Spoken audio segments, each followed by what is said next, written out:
નમસ્કાર વિદ્યાર્થી મિત્રો, સ્વાગત છે તમારું આપણે સૌની સહિયારી યુટ્યુબ ચેનલ ઉપર। લાંબા સમયથી જે ભરતીને રાહ જોતા હતા એ ભરતી એટલે કે કચ્છ ભરતી, ભલે ને કદાચ એમ કહી શકાય જિલ્લા પૂરતી જ ભરતી, પણ જે છે એ સરકારી નોકરી હોય તો શું ખોટું એમ।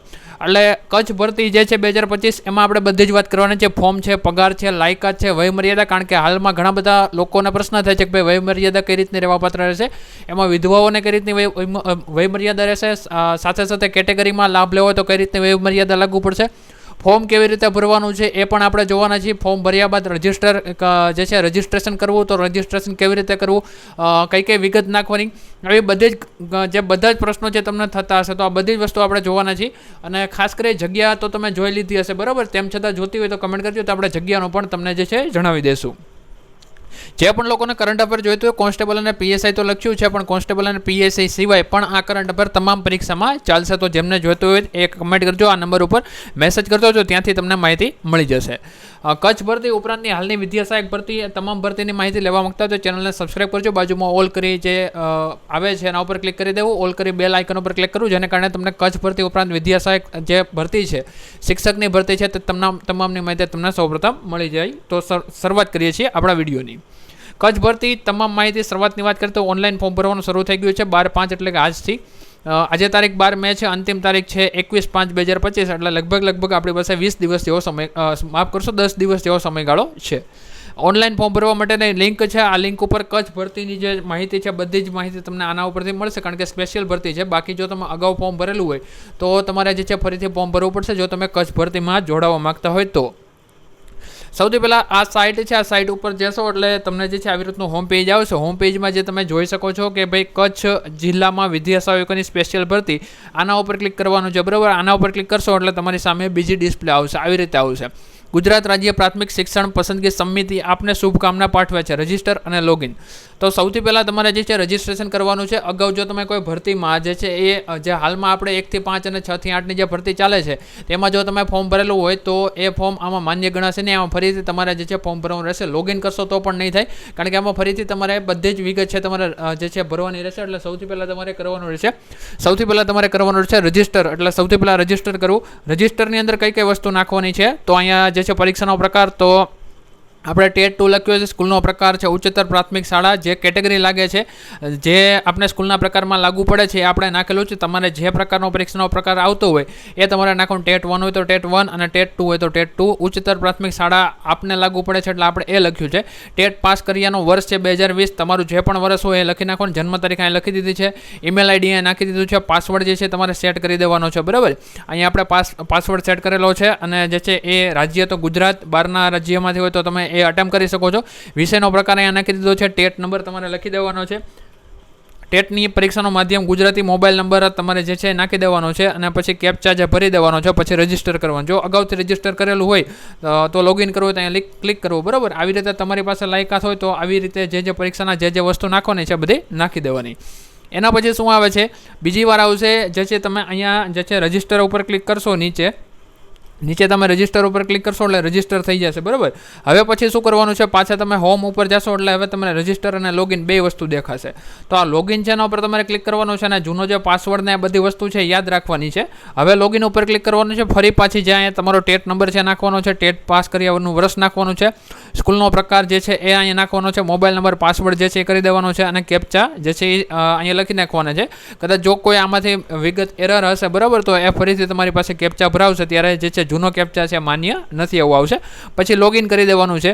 જો પાસવર્ડ ભૂલી ગયા છો તો ફોરગેટ પાસવર્ડ કરી દેવાનું છે, એટલે તમને જે છે તમને આગળ જે છે એ પાસવર્ડ તમને યાદ રાખી લેવાનો। પણ જો તમે ફોર્મ ભરો છો તો પાસવર્ડ ખાસ યાદ રાખવાનો છે, બાકી એવું નથી કે પાસવર્ડ ભૂલાઈ ગયો તો આપણું ફોર્મ રદ થઈ જશે। ફોર્મ તો તમારું રહેશે જ, તે ફોરગેટ પાસવર્ડ કરી અને જે છે તમે ફોર્મ ભરી શકો છો। તો આવી રીતે અહીંયા વિગત ભરવાની છે। હવે જે ફેક્ટ છે એની માહિતી જાણી લઈ। આ ભરતી માત્ર ને માત્ર કચ્છ જિલ્લા પૂરતી જ છે। બીજી વસ્તુ જે છે એ કચ્છ જિલ્લાની અંદર આંતરિક બદલી થશે બરાબર, એટલે કે બીજા જિલ્લામાં બદલી નહીં થાય, ખાલી આંતરિકમાં જ તે બદલી થશે, અથવા વધઘટ હોય તો એનો મહેકમ ફળ હોય તો તમે જિલ્લાની અંદર જ તે જે છે બીજી જગ્યાએ જઈ શકો છો, બાકી આ જ જિલ્લામાં તમારે નોકરી કરવાની રહેશે। હમણાં જે ભરતી આવેલી 1 થી 5 અને 6 થી 8 જેની પ્રક્રિયા શરૂ છે તો એમાં મેં આ કેટલાક પ્રશ્ન છે ઉમેદવારોના, તો એ પણ આપણે અહીંયા લીધેલું છે।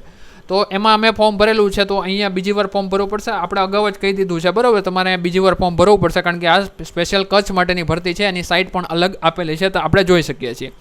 લાયકાત લગભગ બધાને ખબર જ છે, તેમ છતાં ક્લેરિટી માટે આપણે કહી દઈએ ટેટ 1 અને ટેટ 2 પાસ કરેલી હોવી જોઈએ. અને ઉમેદવારી માટે જે લાયકાત તમારી પાસે હોવી જોઈએ કે જે ભરતી માટે છે એ તમારી પાસે હોય એટલે તમે આમાં ફોર્મ ભરી શકો છો. બાકી ઓફિશિયલ જો નોટિફિકેશન તમારી પાસે ના હોય, બરાબર, તો જે છે સાઇટ આપેલી છે ત્યાંથી પણ જોઈ શકો છો. બાકી આપણી ટેલિગ્રામ ચેનલ છે ટ્રિકનોલેજ 3, એમાં પણ તમને ઓફિશિયલ જે આની જે નોટિફિકેશન છે લાયકાત બાબતેની એ તમને ત્યાં મળી જશે. બાકી જો એ ન કરવું હોય તો કમેન્ટમાં કરી દેજો કે ભાઈ સર હું આ વિષય સાથે છું, મારે શું લાયકાત જોઈએ, તો એ આપણે તમને કમેન્ટ કરી દેશું.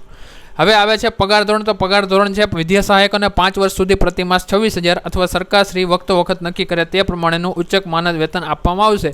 વિદ્યા સહાયક તરીકે નિમાયેલ ઉમેદવારોની સેવા 5 વર્ષ દરમિયાન સંતોષકારક જણાય તો 5 વર્ષ પૂર્ણ થયે જિલ્લા અથવા મહાનગરપાલિકા, નગરપાલિકાના પ્રાથમિક શિક્ષણ સમિતિના મહેકમમાં પ્રાથમિક શિક્ષકના નિયમિત પગાર ધોરણ 6ઠ્ઠા પગાર પંચ મુજબ 5200 થી 20,200, ગ્રેડ પે 2400, 7મા પગાર પંચ મુજબ લેવલ 4 માં 25,500 થી 81,100 માં અથવા સરકાર વખત જે નક્કી કરે તે મુજબ સમાવવામાં આવશે. એટલે પગાર ધોરણ એક વસ્તુ અહીંથી ફિક્સ થઈ ગઈ, એટલે કે 5 વર્ષ માટે 26,000. વય મર્યાદાની વાત કરીએ છીએ. પહેલાં આવે છે વિધવા ઉમેદવારની. પહેલાં તો જોઈ લે શિક્ષણ વિભાગના ઠરાવ ક્રમાંક જે આપેલો છે એ મુજબ વિદ્યા સહાયકની નોકરી માટે પ્રાથમિક શાળા એટલે કે ધોરણ 1 થી 5 માટે લઘુત્તમ વય મર્યાદા 18 અને મહત્તમ છે 33 વર્ષ તથા ઉચ્ચ પ્રાથમિક શાળા માટે ધોરણ 6 થી 8 માટે લઘુત્તમ વય મર્યાદા કેટલી 18 વર્ષ અને મહત્તમ વય મર્યાદા કેટલી 35 વર્ષ. હવે ખાસ કરી વિધવા ઉમેદવાર છે એમને સ્પેશિયલ છૂટછાટ મળવાપાત્ર છે. ઘણા બધા લોકો જે છે આપણે કમેન્ટ આવે છે સર વિધવા માટે કોઈ વય મર્યાદા કેવી રીતે નક્કી કરવું. જોકે ઓફિશિયલ સાઇટમાં આપેલું છે છતાં પણ થોડું ક્લેરિટી મળે, કારણ કે આવડી મોટી સાઇટ આપેલી છે, બરાબર. તો અમુક વસ્તુ એવી છે કે જે આપને ખ્યાલ ન આવતો હોય તો જે વિડીયોના માધ્યમથી આપને ખ્યાલ આવી જાય, જે મુખ્ય બાબત છે આપણે પ્રેઝન્ટ કરેલી છે. શિક્ષણ વિભાગના તારીખ 7/10/2022 ઠરાવ ક્રમાંક જે આપેલો છે એ મુજબ વિદ્યા સહાયક ભરતીમાં વિધવા મહિલા ઉમેદવારોને શિક્ષક યોગ્યતા કસોટી પરીક્ષામાં મેળવેલા ગુણના 50% તથા તેની શૈક્ષણિક લાયકાતમાં મેળવેલ ગુણના 50% ગુણના આધારે તૈયાર થનારી આખરી મેરિટમાં વિધવા મહિલા ઉમેદવારોને તેણીએ મેળવેલ ગુણના કુલ 5% ગુણ મળવાપાત્ર થશે. બાકીની વિગત છે પણ તમે અહીંથી જોઈ શકો છો. હવે આપણે કેટેગરી વાઇઝ જે છે એ વય મર્યાદા જોઈએ છે. કેટેગરી વાઇઝ તમારી કઈ વય મર્યાદા રહેવા પાત્ર છે અહીંયાથી આખું આપેલું છે. વિડીયોના સ્ટોપ કરીને જોઈ લેજો, કારણ કે જો બધું બોલવા રહેશ તો વિડીયો થોડો લાંબો બની જશે, બરાબર. અને આપણે આજે માહિતી થોડી ઝાઝી કવર કરીએ છીએ, જેને કારણે તમને એક જ વિડીયોમાં બધી જ માહિતી મળી જાય. બાકી અહીંયાથી તમે સ્ક્રીનશોટ પણ લઈ શકો છો, અથવા તો જો વિડીયો આગળ વયો જાય છે તો પોઝ કરી અને અહીંયાથી માહિતી લઈ શકો છો. આગળ આવીએ છીએ. કેટેગરી લાભ મેળવવા માટે જે તે જાતિના તમારી પાસે દાખલા અને આધાર પુરાવો હોવો જોઈએ. ઈડબ્લ્યુએસ માટે 3 વર્ષની વેલિડિટી હોય છે, જ્યારે તમે જે છે કઢાવ્યું હોય ત્યારથી જે છે આની વેલિડિટી ગણાવતી હોય છે. જો તમને અત્યારે આ વર્ષમાં અથવા તો આ દિવસોમાં જો તમારી વેલિડિટી પૂરી થઈ જતી હોય, ઈડબ્લ્યુએસ છે કે નોન ક્રિમિલિયર હોય છે, તો જે છે તમારી જે સર્ટિફિકેટ છે, નવું સર્ટિફિકેટ જે દાખલો કહીએ છીએ આપણે જાતિનો દાખલો, તો આ જે સર્ટી છે એ જે છે રિન્યૂ કરવામાં 3 થી 4 દિવસ જેવો વધુમાં વધુ સમય લાગતો હોય છે. તો બરાબર આ કરાવી લેવું અને પછી આમાં ફોર્મ ભરવું. અહીંયા 2 વસ્તુ લખેલું છે ઈડબ્લ્યુએસ માટે અને નોન ક્રિમિલિયર માટે, જે છે ક્યારથી ક્યાં સમયગાળો છે. આપણે ઈડબ્લ્યુએસ માટે તો રેગ્યુલર છે, પણ નોન ક્રિમિલિયરમાં જે છે 1/4 થી, એટલે કે આપણું જે નાણાકીય વર્ષ છે ને એ તમારે ધ્યાનમાં રાખવાનું છે. આગળ આવીએ છીએ. એનઓસી માટે શું કરવાનું છે. જો તમે વિદ્યા સહાયકનું ફોર્મ ભરવા માંગો છો અને તમે ચાલુ વિદ્યા સહાયકમાં ઉમેદવાર છો, ફિક્સ કે ફૂલ પગાર, જો તમારે આમાં ફોર્મ ભરવું હોય તો ફરજિયાત પોતાના વિભાગ પાસેથી એનઓસી લેવું ફરજિયાત છે. ત્યારબાદ હવે સૌથી મહત્વનું 3 વર્ષનો બોન્ડ હોય, જો પૂરો થઈ ગયો હોય તો તમારે રાજીનામું આપવું પડશે અને આ નકલ રજૂ કરવાની રહેશે તમારે ડીવી સમયે, બરાબર. રાજીનામું આપવાનું રહેશે અને રાજીનામાની જે નકલ છે તમારે ડીવી સમયે આપવી પડશે. જો 3 વર્ષ નથી થતા તો 3 લાખનો બોન્ડ ચેક આપેલો હોય તે નકલ જોશે, રાજીનામાની નકલ પણ જોશે. અને જે છે બંને વસ્તુમાં જે છે આ ઉપરની બંને વસ્તુ જોશે બંને લોકો માટે. જે છે આ ફોર્મ ભરતી વખતે જો 3 વર્ષ થઈ ગયા છે તો રાજીનામું, 3 વર્ષ નથી થયા 3 લાખનો બોન્ડ તમે જો સાઇન કરેલો છે તો એની તમારી ચેકની નકલ અને રાજીનામું બંને જોશે. અને બીજું એનઓસી એ જોશે કે તમે જે તે ડિપાર્ટમેન્ટમાં કામ કરો છો એને તમે રાજીનામું આપો છો અથવા તો તમે જોબ છોડીને જાઓ છો તો એને કોઈ પ્રશ્ન થતો નથી. આ વસ્તુ તમારે જે છે કવર કરવાની રહેશે. ત્યારબાદ આવે છે એનઓસી. આ થોડું ડિટેલથી આપેલું છે, જેમને પણ જોવું હોય વિશેષથી સમજવું હોય તો એ વિડીયો પોસ્ટ કરી અને જે છે અહીંયાથી માહિતી લઈ શકે છે. સ્ક્રીનશોટ લેવો હોય તો એ પણ તમે અહીંયાથી લઈ શકો છો. એટલે કે એનઓસી એટલે કે ના વાંધા પ્રમાણપત્ર, બરાબર. બાકી આ વસ્તુ છે. હવે આવે છે અરજીપત્રક. ઓનલાઈન ભરવા માટેની કેટલીક સૂચનાઓ છે, આ પણ તમે વિડીયો પોઝ કરીને જોઈ લો, કારણ કે જે છે આ એક પછી એક વાંચવા બેસીશ તો વધારે સમય જશે, કારણ કે અત્યારે જે છે એ સમય છે બહુ જ કિંમતી છે. બાકી અહીંથી તમે પોઝ કરી અને વિડીયો પોઝ કરીને માહિતી જોઈ શકો છો. સૌથી ઇમ્પોર્ટન્ટ એ છે કે ભાઈ ફોર્મ ભરો છો તો ફોર્મ ફીની પણ એક મેટર આવે છે, આના ઉપર પછી ડિસ્કસ કરીએ. પહેલાં આવે છે ફી છે ઓપન કેટેગરી માટે 200 રૂપિયા, બાકીના બધા માટે 100 રૂપિયા. હવે ઓનલાઈન ફોર્મ ભરવાનું છે, ફી ઓનલાઈન નથી ભરવાની, બરાબર. જો આ વસ્તુ ખાસ ધ્યાન રાખવાની છે.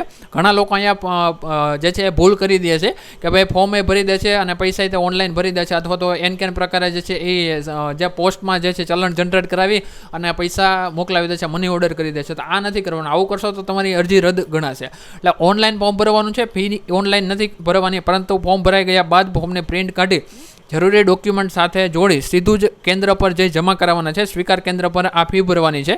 ફી ભરાઈ જાય ત્યારબાદ એક પહોંચ મળશે, આને સાચવી રાખવાની છે. આ જે ભરતી પ્રક્રિયા પૂરી ન થાય ત્યાં સુધી સાચવી રાખવાની છે. અને સ્વીકાર કેન્દ્રની આ જે તમે જે પૈસા ફી ભરવાની છે, સ્વીકાર કેન્દ્રની માહિતી અત્યારે વેબસાઇટ ઉપર આપી દીધી છે. આ સ્વીકાર કેન્દ્ર ઉપર છે અને તમારે જે છે એ આ ફી ભરી દેવાની છે. ગમે તે જિલ્લામાં જે છે આ સ્વીકાર કેન્દ્ર પર જઈ શકાય છે, બરાબર. એટલે ગમે તે જિલ્લામાંના સ્વીકાર પર તમે સ્વીકાર કેન્દ્ર પર જઈ અને તમે જે છે આ ફી ભરી શકો છો. ફી ભરો છો તો સાથે સાથે એની પહોંચ પણ લેવાની થશે. આ ફી ભરવા માટેનો સમયગાળો શું છે? 12/5 થી 21/5, એટલે કે જે ઓનલાઈન આપણે એપ્લિકેશન આપીએ છીએ એ જ રીતે સવારે 11 થી સાંજના 5 સુધી, શનિ અને રવિવાર સિવાય. તો આ વસ્તુ છે. છતાં પણ તમને કંઈ ખ્યાલ ના આવે તો કમેન્ટ કરવી. હવે જે જરૂરી સૂચના છે એના તરફ જઈએ છીએ. અરજીપત્રક ઓનલાઈન ભરવા માટેની જે સૂચનાઓ છે એના તરફ આપણે જઈએ છીએ. તો ભાઈ વિદ્યા સહાયક આ તો છે તે કે ભાઈ આપણે જોઈ લીધું છે. આજે 12 કલાકથી ફોર્મ ભરવાનું ચાલુ થઈ ગયું છે. તો અરજીપત્રક ભરતા પહેલાં વેબસાઇટ ઉપર મૂકવામાં આવેલા ઉમેદવારોની સૂચના આ બધું વાંચી લેવાનું છે. આની ઓફિશિયલ જો નોટિફિકેશન જોતી હોય તો આપણે ટેલિગ્રામ ઉપર મળી જશે. ઓનલાઈન અરજીપત્રકની કલમો આ બધું છે, બરાબર. હવે આપણે આ જોવાનું છે. પ્રિન્ટ કરેલા ફોર્મમાં કોઈ પણ જાતના સુધારા વધારા કે છેકછાક કરેલા ફોર્મનો સ્વીકાર કરાશે નહીં.